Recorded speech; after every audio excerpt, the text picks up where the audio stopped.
really excited to have Adi from Second Story. Second Story is doing some really excellent work in experience design and weaving narrative into physical space. So with that, we'll welcome Adi. I am the experience design lead at Second Story New York City, where we create stories people can step inside of. Story is the heart of our practice, and I'm happy to give today a sneak peek into that practice. So first, an introduction to Second Story. Second Story is a network of design studios that focus on designing story-driven, interactive experiences across digital and physical channels and across the cultural and brand spaces. From launching the biggest 4K display at the heart of Times Square to designing a set of interactive installations for different cultural institutes, all our projects are driven by interactive storytelling. And to get you all hyped and energized, let's look at these projects in action in this quick Second Story reel.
Digital and analog activation in physical spaces, but it was also super fast. So let's slow down and take a deeper dive into our story at Second Story.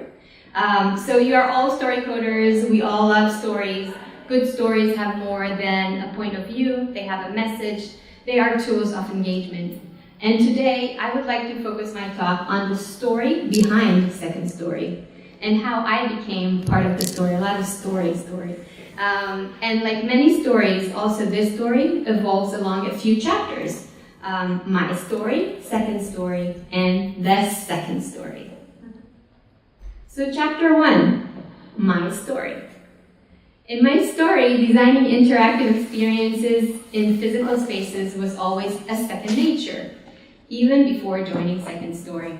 As a graduate student at ITP NYU, I have designed a prototype, a set of interactive kinetic architectural applications. Here is one project called Dynamic Ground.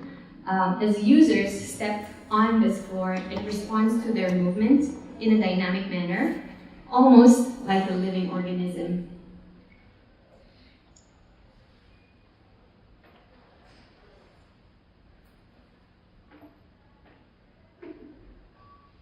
So this is each one of these units is constructed from 7 interconnected hexagons units, and one motor activates them all in response to a light sensor.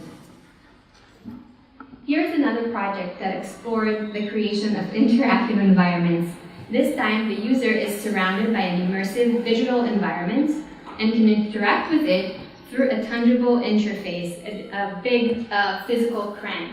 So there are sensors integrated into that crank that communicated to the animation that was running on this big screen at the IAC building. And basically that was the way for you to control the narrative and the story on the screen. So as you can see in all these projects, I was always passionate to create interactive environments that seamlessly merge digital and physical in innovative ways.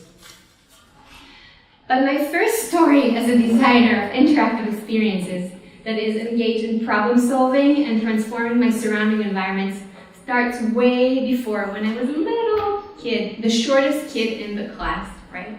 And if you haven't noticed me yet in this picture, there I am, the little shortest kid in the class. And so With a strong willpower and a new set of skills that I acquired in physical computing while I was a graduate student at ITP, I was determined to resolve this.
So usually I wear them to talks, but I knew the podium is at a good height and you could all see me, so I didn't walk all the way with those shoes.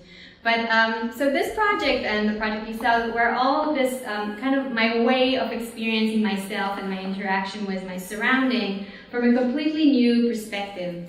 But I wasn't the first.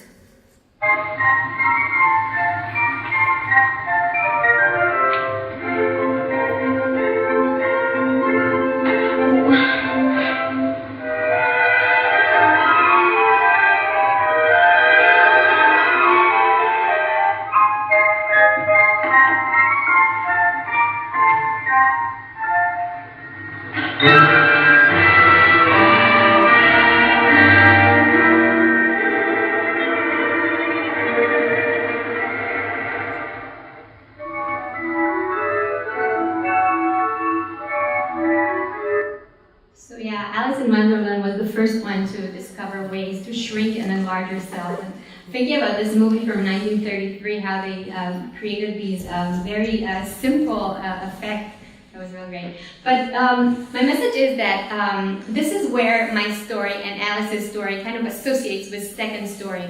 At Second Story, we want to make our environments curiouser and curiouser. We design story-driven environments that transform user perspective and stimulate their senses. Which brings us to chapter 2 of today's story, Second Story. At Second Story, we want to give people this kind of magical cake that will enable them to experience themselves and their environment in engaging new ways. Our ingredients are story and technology, and our kitchen is the lab. We use innovative technology to change the way we tell stories in physical spaces, allowing for greater interactivity, participation, and emotional engagement of the users. We design responsive environments that make you feel, make you think, make you pick, make you play, make you act, and conduct. And I could go on and on with this list, but instead let's look at one responsive environment project that we have designed. In this project called Fusion, we wanted guests to become conductors of the space, a magical atrium of sculptural LED screens. We worked with Electrosonics, an international LED integrator, on their 5th anniversary event to create an immersive, playful, and educational experience at the LED lab down in Tribeca.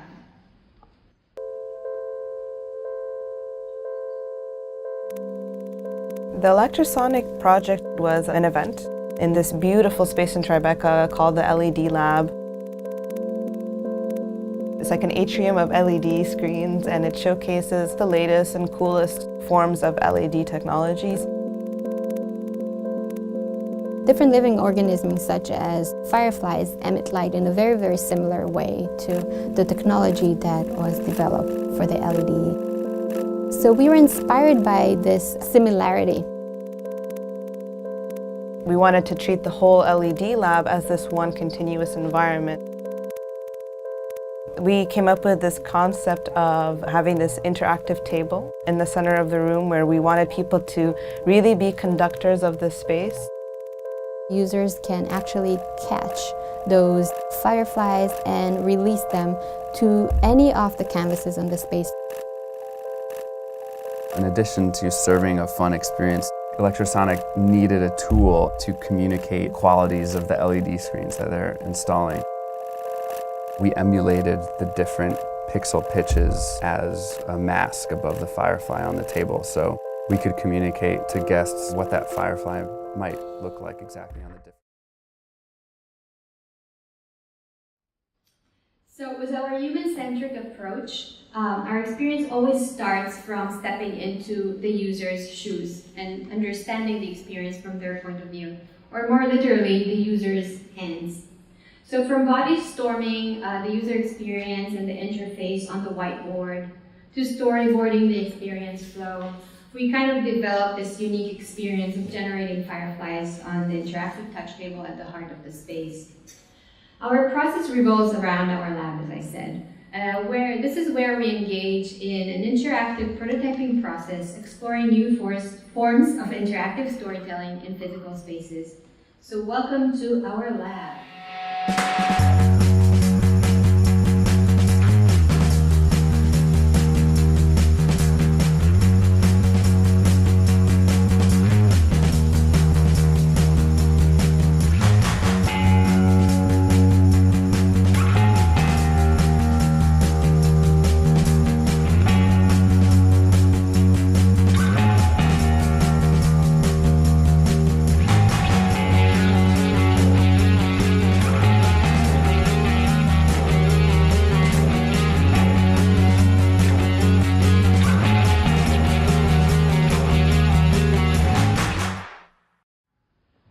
So we dream, we prototype, we partner, we test, we install, and build.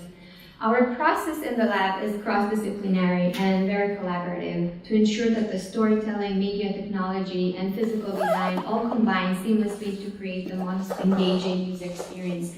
So we start with focusing on the content and the story first, exploring the design concept driven by technology, and then physical design considerations. It all comes together at the lab where we continue to experiment and test our ideas. You can see in that yellow path that we are also inviting our clients to the lab. So this is where we also co-create and test our prototypes with our clients.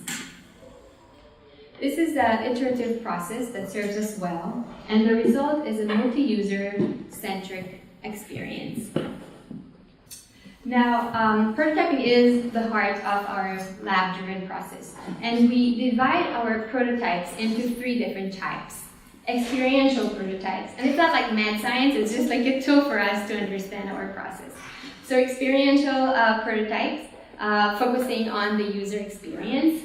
Visual prototypes, focusing on the aesthetic properties and the look and feel.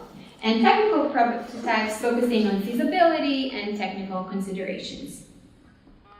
So let's look at our prototyping approach through one of our lab projects called Hello. So we opened our New York City studio for Second Story in 2014. Second Story is a company that was founded 25 years ago in Portland, but the studio in New York was opened just in around 2014.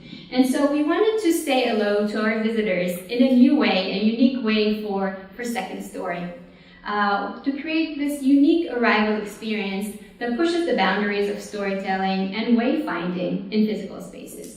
So at the entrance to our studio, we designed a platform that uses projection mapping of digital content on revolving wooden blades.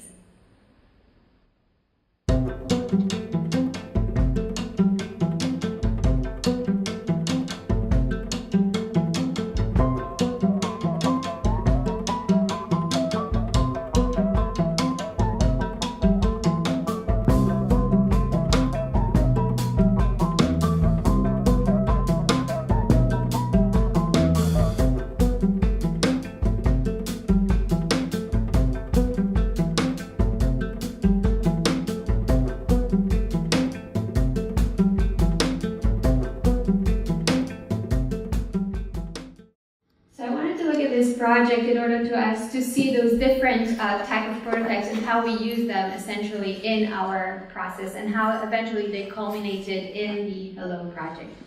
So here you can see our first visual prototype in which we explore the look and feel of our idea. So this is a very quick animation where we kind of explore how the content will be animated in relation to the physical movement of the blades, because we were really excited about having a physical movement that is also augmented through a digital projection, but we wanted to see how it will feel. So we started with basically animations.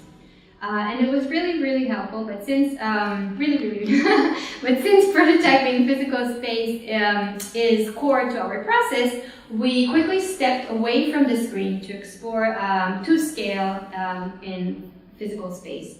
So here you can see what we usually do is we kind of create these visual and experiential prototypes, which is simply a full-scale projection of the design. So from Rhino, just projecting on, or doing some comps in Photoshop with content, and with a measuring tape, making sure that testing different scales and getting a sense of how the user will feel in front of this installation, this kinetic sign, and what potential content mappings we want to see out there.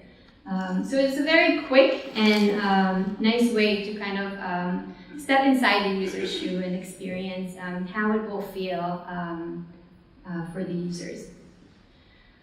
Our work is really connected to the space, so as soon as possible we try to make site-specific prototypes. Luckily this was in our lobby, so that was easy enough. And we basically created this experiential prototype from a foam core model and basically projected on that. There's still no mechanical movement, but it gave us a good idea of the scale and the mapping in the actual installation space.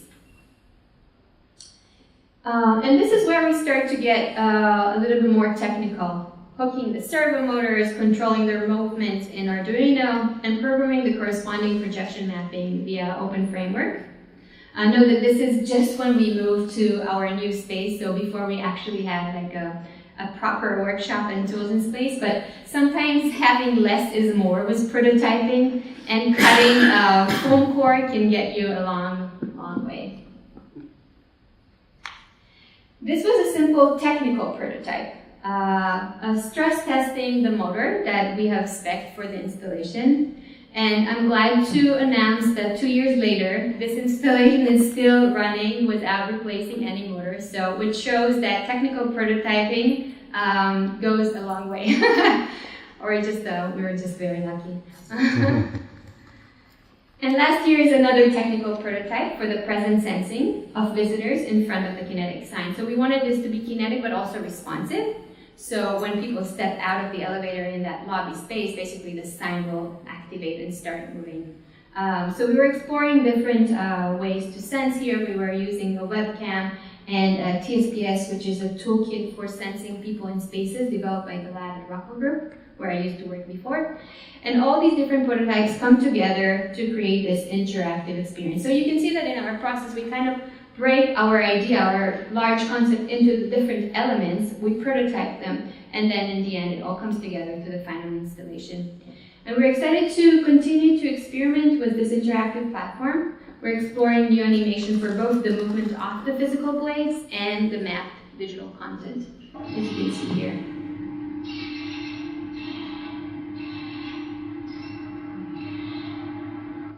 So if originally it was all kind of like continuously rotating, now we're kind of experimenting with doing it a little bit less regular. And what's beautiful about it, it's really like we created a platform that we can continually continue to evolve and create new surprising messaging for people visiting us in Second Story. So we explored our prototyping approach through this lab project alone. But this prototyping process is a key part of all our client projects as well. So let's look at a couple of client projects and the prototypes from the process.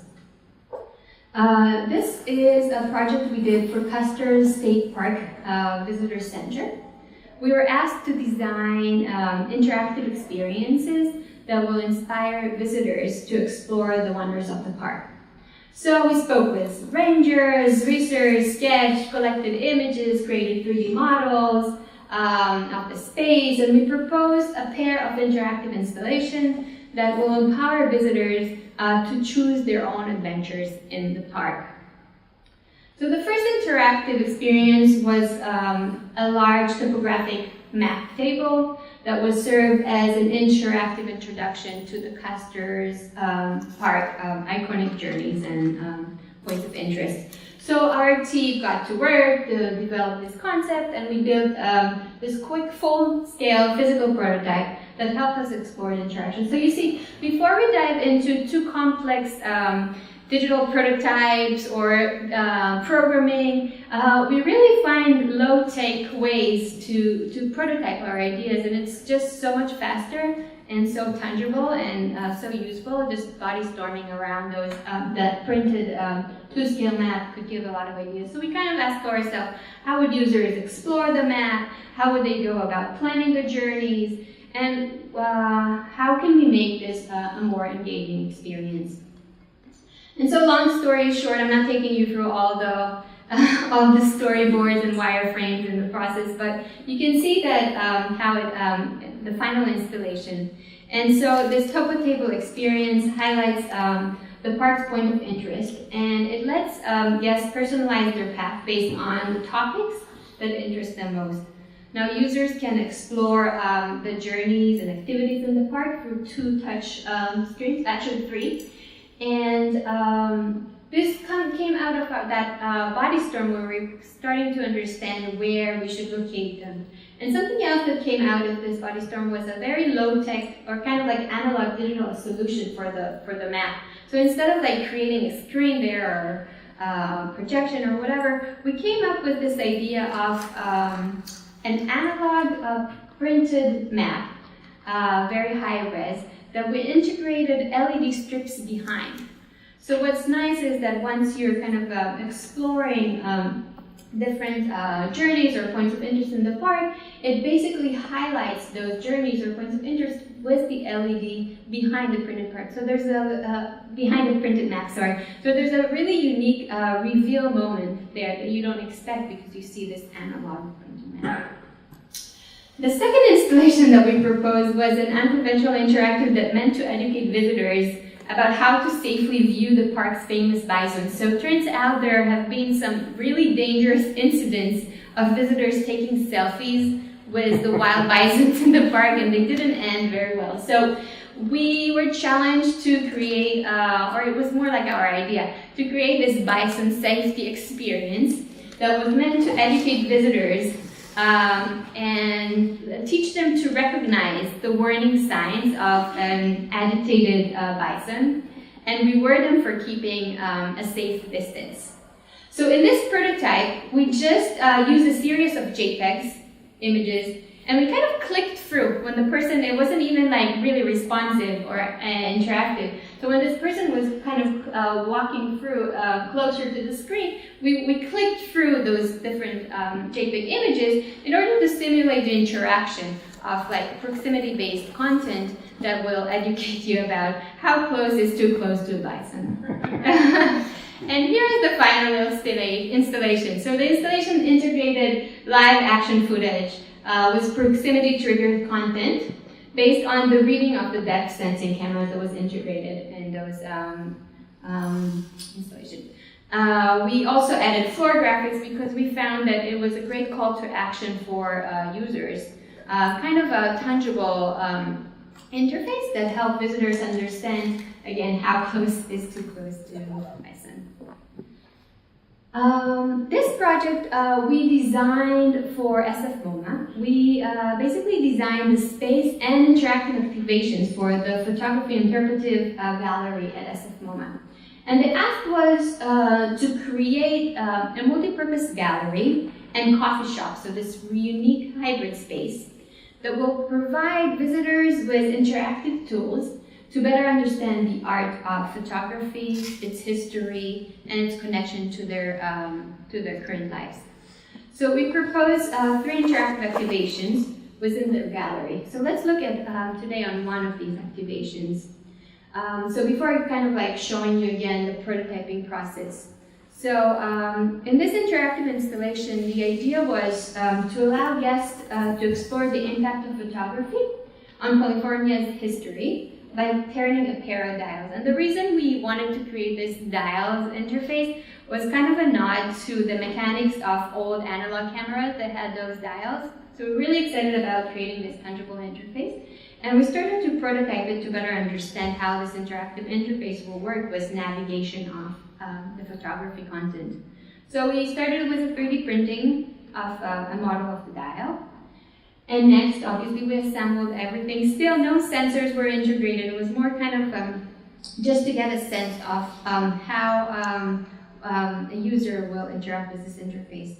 And eventually, we kind of explored it all together with content and the sensor, and kind of starting to understand how it will feel to navigate through a series of photographs using this tangible interface.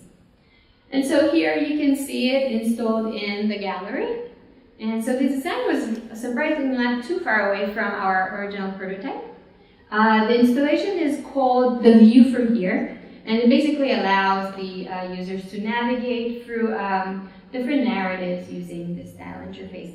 And what's interesting is, like, no matter how many experiential prototypes you make, you never foresee all the modes of interaction of users in the gallery. So we're really happy to see this couple tag teaming and navigating the 2 dials. So, you know, users will find interesting ways to use the interfaces that you create. And so the last project I want to share our prototyping process is shop.org. And shop.org is the annual e-commerce conference that delivers insights into the future of digital retail. And so Sapien Nitro partnered with Second Story to explore how artificial intelligence can be used to evolve the way in which consumers shop. And so we researched how voice recognition and artificial intelligence can create new possibilities for retailers and to basically create new opportunities to sell. And we started to develop concepts for the experience. So we obviously started with storyboarding the experience and creating the visual comps, but still we needed to kind of feel the experience from the user perspective in the context of the booth that we were designing for the trade show. So one of these prototypes was a 3D printed mini version of the booth. And what's fun is that we basically designed it to allow us to plug in the iPhone. So you can see a small prototype. We actually had also a scaled figure there. So in a very simple way, we could actually simulate the booth. And you can see that the final installation here at the trade show was not far away from our mini version. Okay, so now we are ready for our third last chapter, the second story. So as you can see, our process is lab-driven, but our projects are story-driven.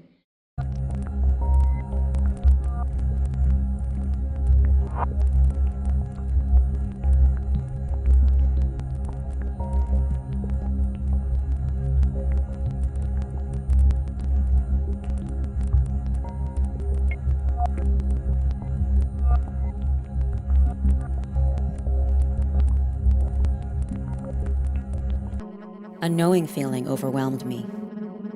A comfort, a connection. A sort of positive wormhole that was different to anything I'd experienced before. Together, they had designed this instrument that draped the silhouette of the body. It's unclear to me whether they had consciously factored in the deepening of presence into their design. Never before had I witnessed such an accurate account of the future.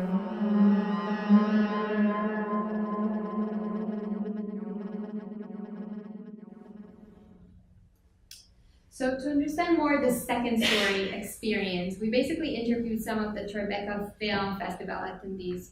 And because each experience was different narrative, because each user would build their own narrative in the space, we got a very diverse feedback and stories and perspectives from attendees. So let's listen to some of the many voices that we recorded. It's kind of like being a spy in other people's minds a little bit, and I felt like I was like, it was kind of like a superpower, I don't know, in a weird way. Felt a little alienating to get close to people, but not actually. It did feel like I was taking something from them, and they were just kind of like this body that, you know, was meant to be the vehicle for something for me. It's sort of like surreal to be like almost seem like it's like kind of an information, you know, like a tour guide or something. People come up to you and like stand there as though you're going to say something to them, but you know, but they don't. Like so, it's sort of a funny, silent interaction that's going on there. I thought that was really interesting. I'd like to try, you know, being sort of alternating between the roles. I liked it a lot. It's really to extend something that human beings we do. But sitting next to someone and listening to a conversation, so it's like this kind of a meta extension of something a normal human can. And this comment by one of the festival attendees really resonated with me. If this is the future, I never want to leave. And if we can create a second story experiences that generate such powerful and profound emotions, I also never want to leave. And that's it. I want to hear what is your second story, and if you have any questions to me.